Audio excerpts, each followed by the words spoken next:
前一阵啊，小庆丰泰省长甲婚礼的农作物隆重扫倒，官府初步统计财损有超过5000公顷，损失有到2亿3000万。也若风灾了后，有农民是还未等到补助的公告，就已经赶紧去订正，就是惊的死狗会买无菜栽，连生活都出问题。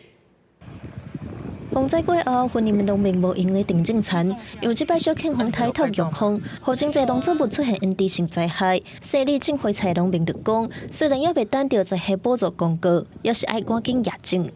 我们卡到，如果我们放着不动的话，等他来，他不知道哪时候会来，因为他有好多地方要去看。等他来的时候，我们已经太慢了，我们可能去买苗之后都买不到了。 毛政委也采农民讲，因为风灾过2-3天，都砍栽能源损失。不过这摆袂少菜色拢出现因地性损失，应该专门地这补助区域，这要互农民造成困扰。做透风了，翻灯2天、2、3天就开始顺啊！啊，即摆都今年拢无顺，